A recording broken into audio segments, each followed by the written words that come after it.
Muy feliz de grabar emisión 102 de Rompiéndola. Soy Alex Nava y estoy convencido que todos hemos venido a esta tierra a romperla en la vida.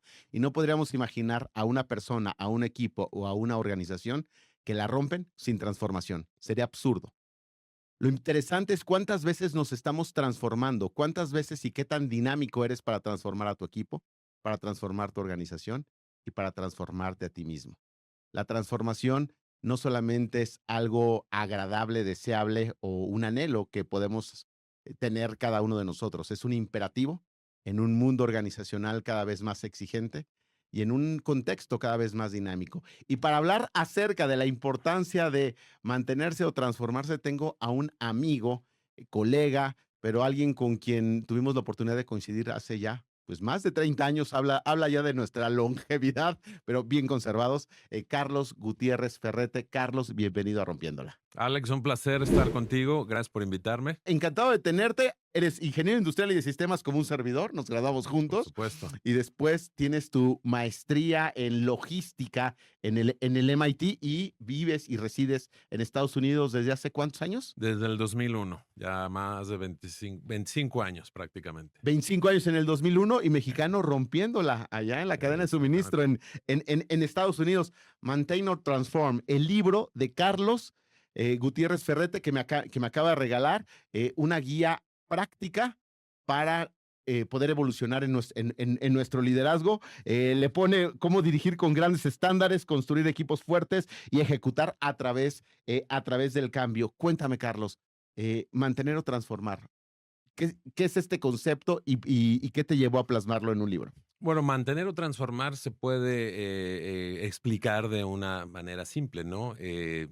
En algún punto de nuestra carrera, porque nos pasa a todos, las cosas se pueden volver muy cómodas, ¿no? Ya conoces tu trabajo, ya tienes un ambiente familiar, conoces los sistemas, conoces los procesos, ¿no? Y ahí es cuando hay una pregunta muy importante que cualquier líder debería de hacerse. ¿Estoy aquí porque esto me transforma, me convierte, me construye? ¿O estoy aquí porque es seguro? El concepto de mantener lo que existe o transformar lo que es posible no cambia en el tiempo, simplemente evoluciona. Entonces, esa parte es muy importante considerar porque se presenta al principio en decisiones personales, ¿no? Oye, estudio una maestría, me mudo de ciudad, dejo mi trabajo seguro de 5 años y después se presentan en conceptos de liderazgo. Subo el estándar, confronto lo que no funciona o invierto en transformación antes de que la presión me lo exija. Entonces, el libro realmente no es un recetario, ¿no? Es más bien un lente de toma de decisiones, porque al final no es una sola decisión grande la que nos define, sino es un conjunto de muchas decisiones pequeñas que se van acumulando con el tiempo, que al final ese patrón de decisiones pequeñas es lo que nos define como los líderes que vamos a ser, ¿no? Que somos. Las decisiones que vamos tomando y una de las decisiones más importantes que tomamos en todo momento de nuestra vida es, ¿me quedo o evoluciono? ¿Mantengo el status quo o es momento de transformarlo? ¿Me quedo en este mercado o amplío el mercado? ¿Me quedo con este equipo o transformo al equipo y lo evoluciono? ¿O me quedo en esta ciudad o doy un brinco de atrevimiento y me mudo de ciudad o me mudo de país? El famoso principio de la zona de confort o la zona de atrevimiento y crecimiento. ¿Qué te llevó a escribir sobre esto? ¿Por qué plasmarlo en un libro? Bueno, honestamente no empezó con un libro, empezó con una presentación, ¿no? Mi hijo estudió en una universidad militar en Estados Unidos, en Carolina del Sur, y ellos tienen todos los años un evento que le llaman el Leadership Day, ¿no? O Día de Liderazgo, donde los alumnos de diferentes semestres van a compañías, a conocerlas, a que los líderes platiquen su historia de liderazgo, y yo me voluntarié a que un grupo de estudiantes fuera a nuestra bodega cuando yo trabajaba en Reyes de Carolina del Sur, Y preparé una presentación de 25 minutos de mi historia de liderazgo y las cosas que yo hice que me llevaron a ser lo que yo era en ese momento. Esa plática fue muy bien recibida, no solo por los estudiantes, pero por la gente de esa bodega, oficina que me conocía, pero no me conocía a ese detalle.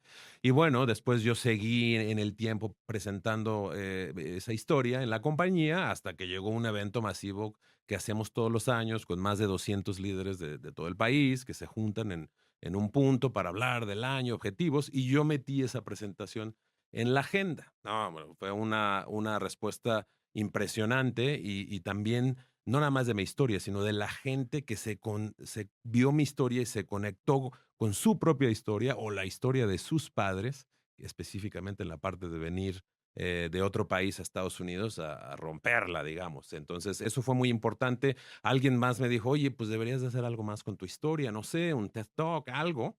Y bueno, ahí quedó la historia. El año pasado mi padre fallece en España y yo me voy para allá, salgo de Reyes, me voy para allá.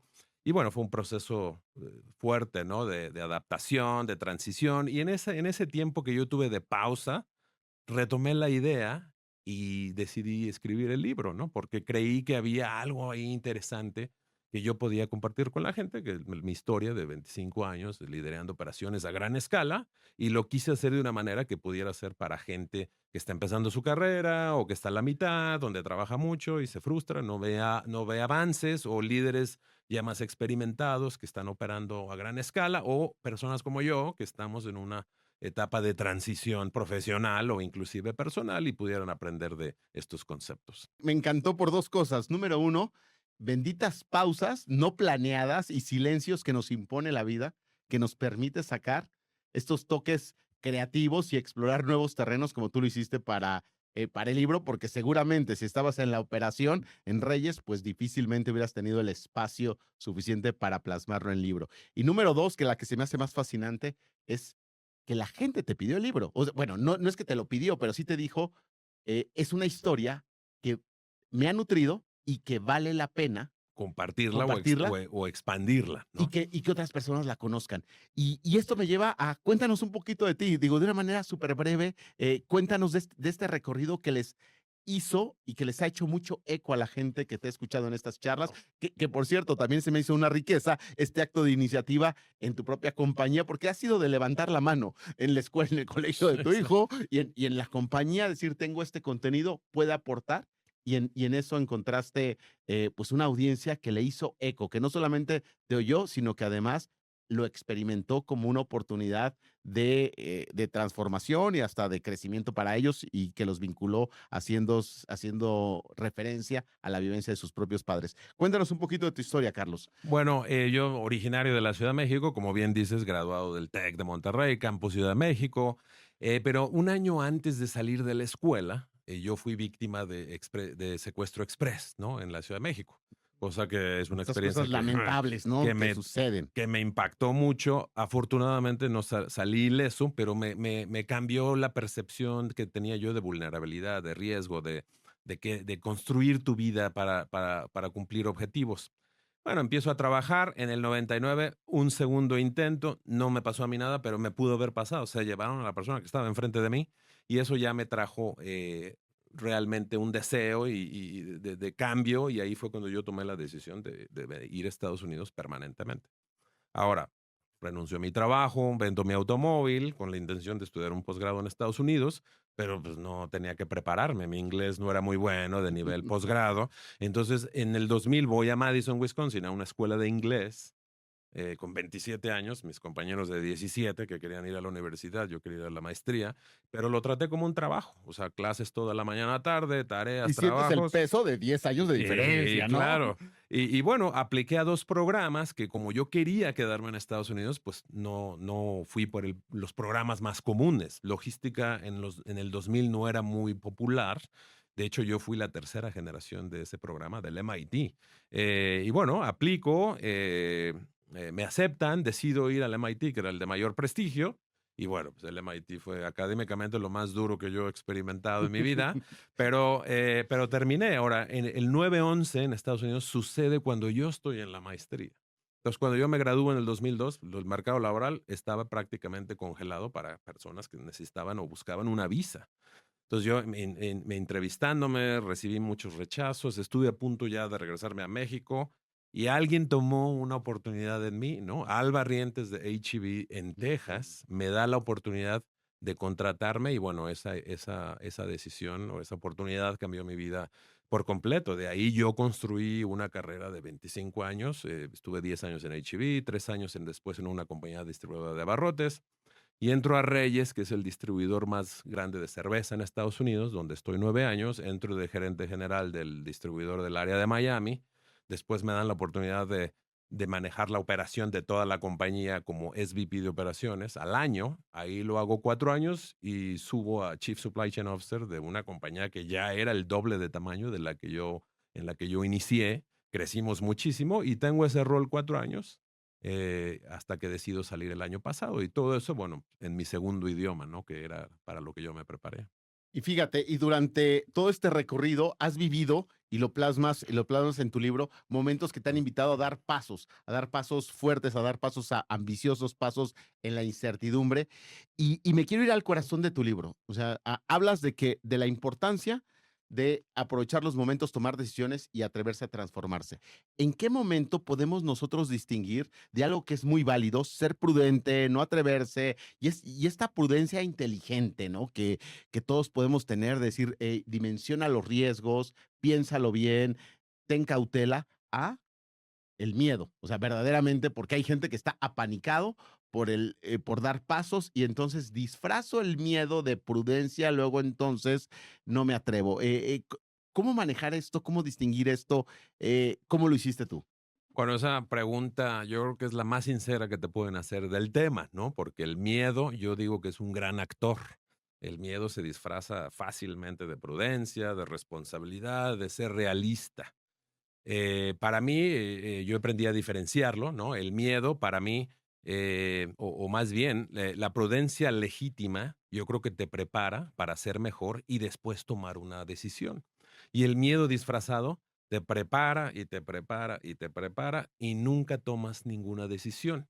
La prudencia te dice, necesito más información para tomar una decisión. El miedo te dice, necesito certeza segura antes de tomar una decisión y la certeza segura, No pues existe. no existe, Y ¿no? no puedes tener toda la información para tomar una decisión. Y creo que has dicho la palabra clave, tomar la decisión sin certeza. O sea, al final sí tenemos que dar esos pasos en la incertidumbre, ¿no? Yo creo que es importante saberlo diferenciar. Una de las cosas que yo utilizo para entender la diferencia es, bueno, ¿quiero escoger esto porque me construye o quiero escoger esto porque es seguro?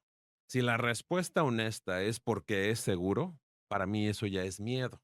Y miedo, no es malo tener miedo. El problema es que dejes que el miedo tome la decisión por ti.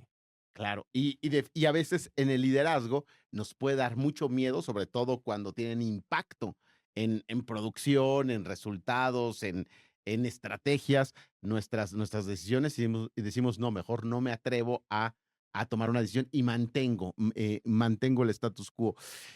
¿El momento de transformarse es evidente?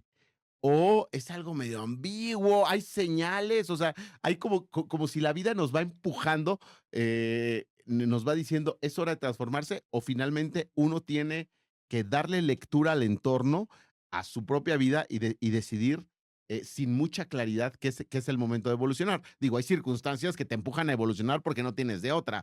Tienes que, de repente viene una crisis económica, pues, o sea, y te quedas sin empleo, pues tienes que evolucionar porque no hay de otra, la vida te empujó. Pero cuando la vida no te empuja, ¿hay señales? Sí, yo creo que la transformación siempre es ambigua, ¿no?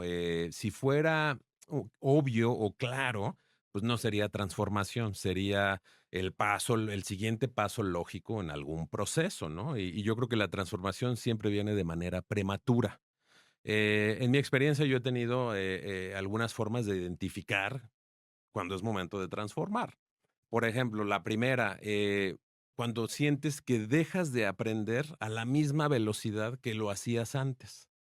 Y eso no quiere decir que no estemos trabajando, simplemente es que ya conocemos el trabajo, nos sentimos ya muy tranquilos en el área de confort y eso para mí pues, es una señal de que hay que transformar. Primera señal, estancamiento. Están Hay una desaceleración de mi de mi aprendizaje, aprendizaje. de mi conocimiento, me empiezo a estancar. Una gran señal de decir, es momento de Es transformarse. momento. Segunda, cuando la comodidad reemplaza la curiosidad. Entonces, imagínate, cuando yo ya, bueno, pues nos está yendo bien, yo ya no tengo tanta curiosidad de ver, pues sí lo estamos haciendo bien, pero lo podemos hacer mejor. Siempre hay una manera mejor de hacer las cosas. Cuando esa curiosidad ya no está porque se reemplaza por la comodidad, es una segunda señal para mí. Y la tercera, que yo creo que es muy simple, pero creo es importante, es cuando tu semana se ve igual a la semana pasada y a la semana pasada y a la semana pasada. Un patrón que se repite, es muy predecible lo que viene, sabemos lo que va a venir en 15 días, lo que va a venir en un mes, y entonces esa repetición atenta contra nosotros, Contra ¿no? nosotros. La comodidad se siente segura, realmente. La comodidad te da seguridad. La transformación y te da incertidumbre. Y mucha gente no quiere lidiar con la incertidumbre, entonces por eso no dejamos de transformar. Estancamiento, comodidad y cuando dejamos de experimentar. Bueno, es que lo dijiste que la comodidad por encima de la curiosidad.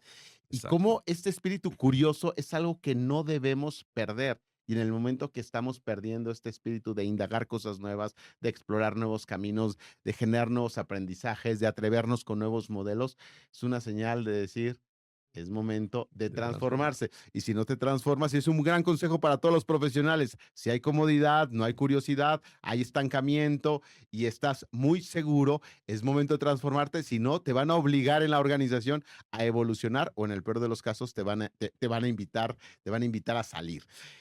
Fíjate que hay un concepto, digo que lo hemos escuchado, pero me interesaría que profundizáramos en él, porque suena básico, pero a veces no entendemos la dimensión de lo que implica. No necesariamente el trabajo duro va ligado a grandes resultados y a crecimiento. O sea, en pocas palabras, Sí. no basta con echarle ganas, con echarle la carne al asador y con estar altamente comprometido. O sea, hay algo más profundo que eso. Cuéntanos un poquito, Carlos. Sí, bueno, esto va a sonar un poco raro porque desde que somos chicos nos han educado a que cuando uno trabaja duro, pues el éxito viene atrás, ¿no? Y bueno, el trabajo duro es importante. Yo no conozco a nadie que sea exitoso que no haya trabajado duro, ¿no? Pero el trabajo duro sin dirección intencional pues, sería como correr a toda velocidad sin destino, ¿no? Y llegas a un sitio agotado y te das cuenta que no era el sitio que tú habías elegido o el sitio que te gustaría estar. Yo creo que la diferencia entre los ejecutivos que crecen con el tiempo a los ejecutivos que están estancados, pues no es el esfuerzo. Yo creo que la diferencia está en la calidad de decisiones que tomaron, qué rol escogieron, cuánta incertidumbre estuvieron dispuestos a tomar, buscaban esa incertidumbre o se alejaban de la incertidumbre, ¿no? Eso yo creo que es importante. Y bueno, nuevamente la pregunta ¿quiero escoger esto porque me construye o porque es seguro? Y si es seguro, para mí, pues ya cambia un poco la situación. Hay que cambiar, hay que transformar y bueno, eso yo creo que es importante, ¿no? Sí, y fíjate que hay algo que me encanta de tu libro, que planteas muchas experiencias muy personales, muy honestas, que tú has vivido, que finalmente le agregan valor a la gente que las lee, porque son vivencias que de alguna u otra manera todos llegamos a enfrentar. Hay una donde hablas de que tenías un grupo de 500 personas, un nivel de ausentismo Altísimo, altísimo sí. y que es muy común, o sea, ausentismo en gente operativa, de repente es desafiante, 12% de ausentismo y cuando te enfrentas a una situación así, uno dice, pues, ¿qué hay que hacer? Pues ve y habla con ellos. Sí, pero ¿qué les dices? No, muchachos, necesitan ya llegar temprano. Va a haber penalizaciones, va a haber esto. O sea, son como las básicas que encontramos en nuestra caja de herramientas. Y ahí hubo, y narras una evolución muy importante. Cuéntanos de este caso, porque sé que hay varios que tocas, pero este se me hizo muy significativo y muy tangible por las vivencias que llegamos a enfrentar en los equipos de trabajo. Sí, bueno, entre más grande es el equipo, yo creo que el reto es más difícil, ¿no? En esta bodega, pues 500 personas, muy grande, trabajábamos 24/7. Y como mencionas, el ausentismo era muy grande y la rotación también. La rotación era de 150%, que cuando haces ¡Qué las locura! matemáticas, despedíamos 750 personas Al al año. año. Teníamos que contratar 15 personas todas las semanas para poder mantenernos en el nivel de staffing que necesitábamos. Cuando yo llegué, pues el problema era evidente, ¿no? Había un ciclo ahí negativo muy importante que se había creado. La gente nosotros teníamos mucho trabajo y siempre pedíamos voluntarios para poder venir en un día extra y pues la gente se apuntaba, pero ellos también faltaban o se reportaban enfermos en los días que no querían ir a trabajar y después Entonces, lo veían como un intercambio. Soy voluntario para luego entonces cobrármela, para ¿no? después faltar el día que yo quiero. Entonces, realmente ellos terminaban construyendo sus propios horarios en base a sus propias necesidades, en base de las necesidades de la compañía. Yo me di cuenta que la política de asistencia pues ya no se estaba siguiendo, ¿no? ¿Y por qué? Pues porque si faltas, empieza un proceso correctivo que puede culminar en separación de la compañía y eso ya no sucedía, ¿no? No porque los líderes no quisieran aplicarlas, porque si la aplico pierdo más gente, si pierdo más gente, me atraso más, si me atraso más, hay más presión, más horarios largos y entre más horas trabaje la gente, pues más pierdo gente. Entonces era un ciclo negativo que era difícil de romper. Yo me di cuenta que lo que había que hacer era tener algo, un sistema que pudiera ser justo y pudiera ser eficiente y que fuera, cubriera con las necesidades del negocio. Así es que diseñé un sistema de puntos, ¿no? Ajá. Les dábamos los puntos cada 6 meses y ellos perdían los puntos en base cada vez que ellos pues, no cumplieran con ciertos requisitos, asistencia, productividad mínima de X, nivel de error en tus órdenes de picking de cierta manera y otro tipo de métricas que eran las que nosotros esperábamos. Entonces, al final de los 6 meses, el que tuviera más puntos estaba primero en la lista para escoger el horario y el que tuviera menos puntos pues, tenía menos opciones. Al final, tu comportamiento dictaba tus opciones al final del ciclo. La gente, pues, mucha gente no creyó que lo íbamos a aplicar, no que era el sabor del mes, ¿no? Y no, al final aplicamos la política, el plan, como lo habíamos comunicado y planeado. Tuvimos que separar gente de la compañía, que eso nos causó mayor Wow. presión. O sea, los que quedaban abajo, los que perdían puntos, iban perdiendo tantos puntos por ausentismo, por Pues productividad que los tuvimos que separar porque no creyeron en el sistema y seguían ahora sí faltando, pues ahora sí aplicamos la política. Y bueno, eso fue a corto plazo, metió más presión, pero después eso mismo empezó a cambiar la cultura de la gente. Se dieron cuenta que el sistema sí servía, que su buena administración de puntos tenía consecuencias, que ya podían escoger había ellos beneficios. para ellos, ¿no? Podían escoger un horario de trabajo que les conviniera en su vida personal, ¿no? Y ahí empezaron otros beneficios, las métricas empezaron a mejorar, el ausentismo fue menor, la productividad fue mayor, los costos fueron menores, inclusive mejoramos métricas que no esperábamos mejorar. Y al final pasamos de ser una bodega donde el ausentismo dominaba la operación a uno donde los estándares controlaban la cultura. Dejamos de ser una cultura que era un póster en la pared a una cultura que realmente eh, se aplicaba por los estándares. Y fíjate, se me hace increíble porque no solamente había penalizaciones, en realidad fue un esquema y fue lo que me atrajo cuando lo leí. Era un esquema que recompensaba, en primera instancia, recompensaba el buen desempeño y había beneficios. O sea, la práctica legendaria de que el que tiene mejor promedio tiene la posibilidad de Mm. escoger su horario en la universidad, Eh, eh. pues era lo mismo, pero ahora en la vida cotidiana. Qué bueno que a lo mejor no puedo tener todos los bonos o se me puede subir rápidamente mi ingreso, pero sí puedo tener un beneficio de flexibilidad, de tiempo, de ajustar mi horario laboral a mi vida personal y eso genera un plus importante y entonces hay una pelea sana porque yo quiero estar en el top del puntaje para luego entonces Es gozar de ese beneficio. Otros se rezagan y el sistema los va expulsando y el sistema se va depurando, ¿no? Claro, y ahí mejora la productividad de todo el equipo, ¿no? Porque, bueno, siempre hay los 10 que pueden hacer el trabajo de 2, pero pues nada más son 10 y no van todos los días a trabajar, ¿no?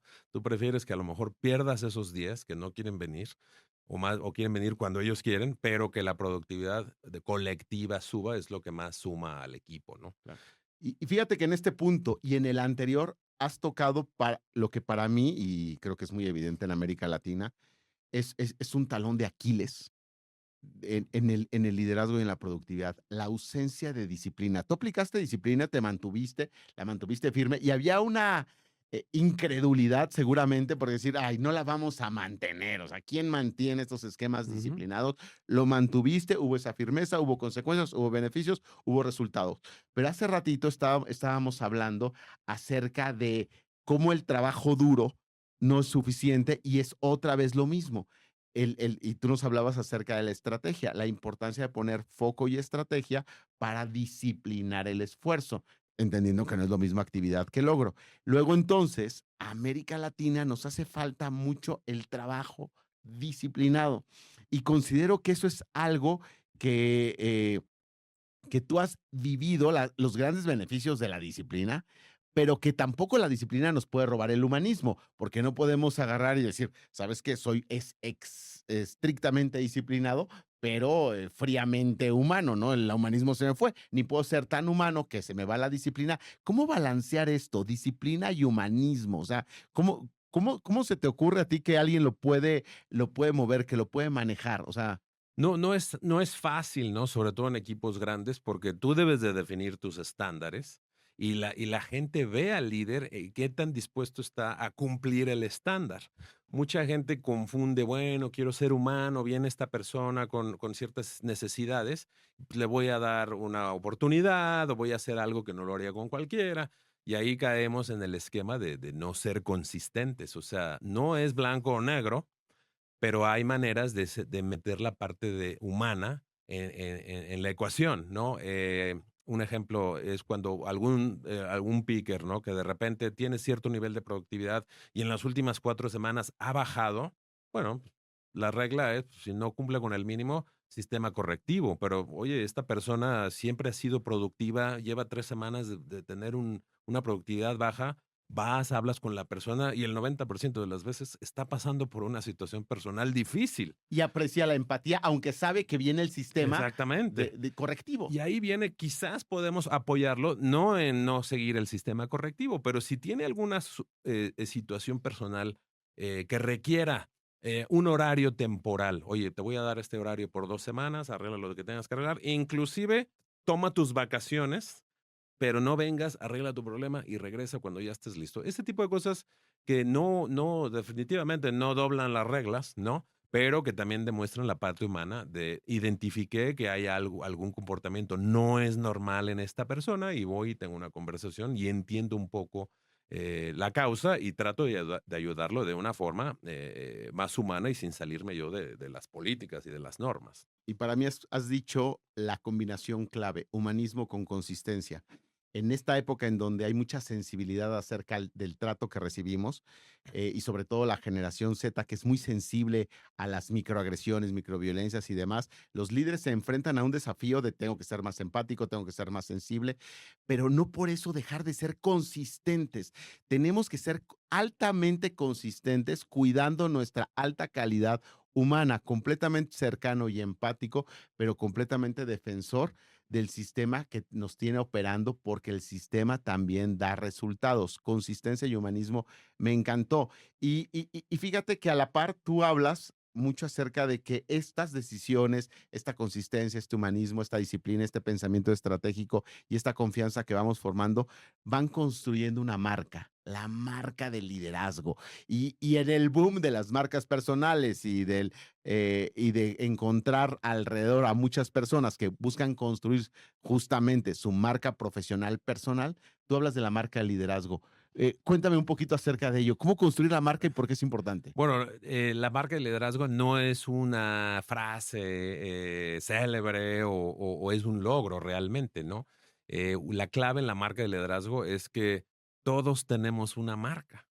Lo hayamos querido crear conscientemente o no, todos tenemos una marca. Todos somos una marca. Y para mí, esa marca de liderazgo es lo que dice la gente de ti cuando no estás presente. Punto. ¡Wow! Lo que dice la gente de ti cuando no estás presente. Esa es tu marca. Muy buena reflexión. Y ahora te invito a ti a preguntarte, ¿qué dice la gente de ti cuando no estás presente? ¿Qué dice tu equipo? ¿Qué dicen también en el ámbito personal? ¿Qué dicen tus vecinos? ¿Qué dicen tus compañeros de diplomado? ¿Qué dice la gente de ti cuando no estás presente? Esa es tu marca. Entonces, ¿y por qué nos tiene que interesar? Bueno, porque la marca no se construye en momentos grandes o en momentos simples o únicos. Se construye en pequeños momentos durante el tiempo y sobre todo en los momentos donde no salen las cosas como tú esperabas. No se construye con la plática o la conversación con el director general de la compañía, sino se construye en cómo tratas a las personas sin importar el nivel, inclusive si no pueden hacer nada por ti, es decir, que no son ni de tu equipo. No se construye cuando en el trimestre que te va súper bien y que cumpliste con todos los objetivos, sino se construye en cómo lidereas cuando las cosas no salen como tú esperabas.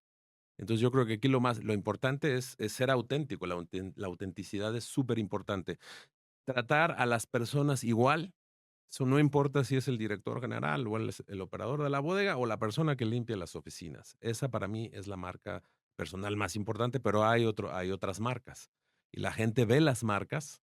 eh, para mí, por ejemplo, una marca es estándar alto y consistente, que lo hemos platicado. No es una marca o un estándar muy que cause mucha gratitud inmediatamente, ¿no? No es muy popular esa marca, pero con el tiempo yo he descubierto que esa marca, para mí específicamente, me da algo que no me da ningún organigrama, credibilidad.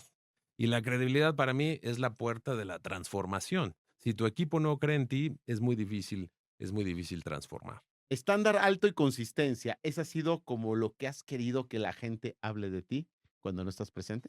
Exactamente. Y que saben ellos que yo trato igual a cualquier persona, no importa si es el director general de la compañía o la persona que limpia el almacén, yo los trato por igual. Soy la misma persona. La gente se da cuenta muy fácil cuando el líder cambia de manera de ser dependiendo de con quién esté hablando. Y esa inconsistencia, pues con esa inconsistencia es muy fácil perder la credibilidad con el equipo, ¿no? Pero fíjate, me gustó. Tú definiste primero o sea, cómo querías que digo, sé que no se hace muy conscientes, que se va formando de una manera Ujú. bastante orgánica, pero ¿en qué momento tuviste más claridad? ¿Tuviste primero claridad de lo que la gente decía de ti o tuviste primero claridad de estándar alto y consistencia y luego entonces lo voy a estar replicando como conducta para que los demás me reconozcan como eso? Bueno, la marca de liderazgo yo he trabajado en ella desde hace años. Entonces, al principio era importante saber lo que la gente decía de mí cuando no estaba presente. Las compañías también te ayudan con eso, ¿no? Con Con las evaluaciones. las evaluaciones de 360 grados y la gente siempre dice, no, no es cierto, yo no soy así. Dice, bueno, a lo mejor no eres así, pero ese es tu equipo que piensa que eres así. Es una percepción y la Es percepción realidad. es realidad. Entonces, hay que saber lo que la percepción que tiene tu equipo sobre ti para poder si es correcta o no y tomar ese mecanismo, pero ya más adelante, cuando a lo mejor la gente ya se ubica en quién eres, cómo eres, pues hay que definir otras marcas muy importantes porque esas marcas son las que bajan hacia tu equipo y tú eres lo que yo quisiera es que mi equipo fuera igual, el estándar alto y consistente, no nada más al nivel donde yo me muevo, sino a todos los niveles de la organización, es el estándar alto y consistente porque así viene de líder del equipo, ¿no? Fíjate, con lo que acabas de decir, vamos a hacer una serie de 3 pasos. Número 1, escucha a tu gente para ver qué dicen de ti. Ya, te guste o no te guste es lo que dicen de ti y es la percepción que tienen. Si estás a gusto con esa percepción, pues entonces mantente. Si no estás a gusto, cierra la brecha. cierra la brecha en lo que tengas que cerrar. Una vez que ya estás siendo relativamente consistente con esa percepción y esa realidad, te sientes cómodo, ahora sí definir las nuevas marcas de liderazgo. Y entonces alguien podría decir, ¿sabes qué? Yo soy un potenciador de talento. Quiero que mi marca sea que potencio el talento, que lo maximizo. Y entonces empiezo a vivir como un maximizador del De talento. talento. Por ejemplo, ¿no? No, yo quiero formar equipos de alta conexión y alto desempeño. Soy un formador de equipos. Me interesa la energía colectiva por encima del esfuerzo individual. Y entonces quiere apuntalar siempre alrededor del equipo y construir su marca alrededor de eso. Se me hace muy interesante como poner primero, se me figura como hasta un pequeño alter ego de decir, este quiero ser, y Sí, entonces me empiezo a comportar con consistencia, que es una palabra muy muy bueno. tuya, para lograr esa conducta y que el aula, el equipo, la gente, el contexto me reconozca como esa marca que yo mismo establecí. Y qué importante es para los líderes entonces tener su marca de liderazgo, porque al final de cuentas, eso es lo que te lleva a si te dan una oportunidad o si te frenan, a si te ven con tus propuestas con credibilidad o no. Y lo citaste. Dijiste al final tu marca genera lo más importante para ti, que es credibilidad. Credibilidad y Y confianza, ¿no? confianza, que al final tu marca de liderazgo es lo que vas dejando como legado, ¿no? Porque al final, como todos, saldremos de la organización y no que normalmente te retires, ¿no? Pues ya me retiro, legado, no, pero al salir de una organización, ¿qué sigue hablando la gente de ti cuando ya no estás ni siquiera en la organización? Eso te hace pensar que has desarrollado líderes con ciertas marcas que dejas en ellos y ellos definen por obviamente las suyas propias, pero es cuando te das cuenta que eso es el legado, no es tu título o lo que hiciste, sino con la gente que dejas atrás, qué es lo que hacen Guau. ellos, ¿no? La huella, como diría un colega, la huella en el alma de las personas. Para mí hay 3 cosas que siempre dejamos en una organización. Los resultados, que son fríos, son números y Claro. se quedan en el récord. Lograste esto, lograste estos números, lograste esta producción, estos estándares, los sistemas que desarrollamos, que los heredamos a la organización, ¿no? Y la huella en las personas, que fue la oportunidad para transformarles sus vidas y que hubiera un antes y un después. Y siempre el que más nos gusta y del que más nos encantaría que se hablara en nuestro cumpleaños número 80 o en nuestro funeral, es de las huellas en las personas. No nos gustaría que llegaran, no, pues este rompió todos los récords de productividad, fue un maldito, pero Pero sí. la verdad es que no lo aguantábamos, aplaudimos cuando se fue, pero rompió todos los récords Sí, de productividad. O dejó muy buenos sistemas, pero el tipo era desleal, era deshonesto, pero dejó unos sistemas increíbles porque tenía una inteligencia estratégica extraordinaria, ¿no? No, al final nos interesa que la gente diga, gracias a esta persona hubo un crecimiento en mi vida, apostó por mí. Tú ahorita citaste algo muy al inicio de esta charla, algo muy interesante. Hubo una persona, y hasta mencionaste su ujú, nombre, que me dio una oportunidad. Esa persona dejó su huella porque le apostó a ti después de que no había muchas oportunidades, a pesar de venir del MIT, sí. por el contexto social y que se estaba viviendo en Estados Unidos. Y entonces, gracias a esa apuesta, tú le honras en la memoria y con la gratitud. Y finalmente, ¿cuántas personas, siempre digo, darán gracias a Dios, a la vida, al universo por nosotros, ¿no? Ojalá sean muchas personas Sí, las que, o sea, se me hace maravilloso que una persona en una práctica de una fe personal o de una espiritualidad, un día diga, gracias porque Carlos Gutiérrez Ferrete fue mi jefe. O sea, qué cosa tan grandiosa, o gracias que el Alex Nava tuve la oportunidad de coincidir y que me ayudó o me impulsó. Se me hace de las cosas más fascinantes que pueden existir en la vida. Para ir cerrando, Carlos, si tú tuvieras la oportunidad de aconsejar, eh, pensaba en un profesional, pero al mismo Carlos, siempre este ejercicio es muy emotivo. Si tú tuvieras la oportunidad de tener enfrente a Carlos Gutiérrez, eh, no tu hijo, sino, sino tú mismo, porque son homónimos, saliendo de la universidad, ujú.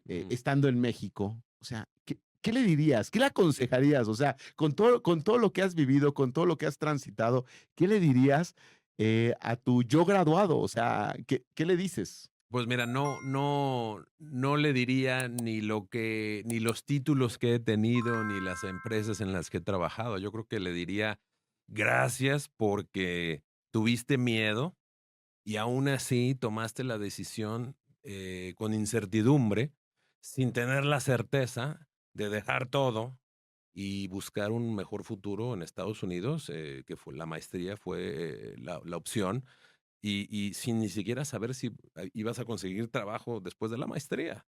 Y después de conseguir trabajo, gracias porque trataste de demostrar el valor que tenías para que te pudiera dar la compañía la residencia permanente.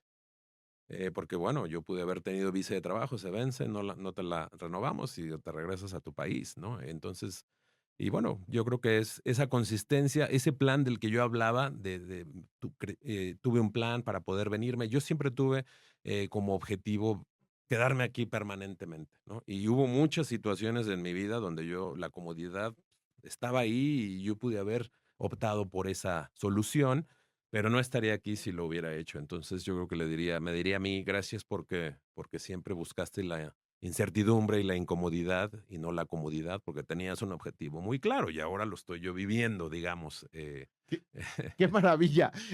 ¿No le darías un consejo? ¿Le darías las gracias por atreverse a vivir en la incertidumbre? Y para todos los profesionales, los que están empezando su carrera, Carlos, que tienen estos deseos de, pues, de salir adelante, a romperla, de crecer, de desarrollarse, tú ya con 30 años de trayectoria profesional, ¿qué consejo les darías a los jóvenes recién graduados? En donde incluyo a mi hijo, ¿eh? En donde incluyo a mi hijo. Bueno, yo les diría que se muevan a lo difícil, no se muevan, que se muevan hacia lo difícil, no se alejen de lo difícil.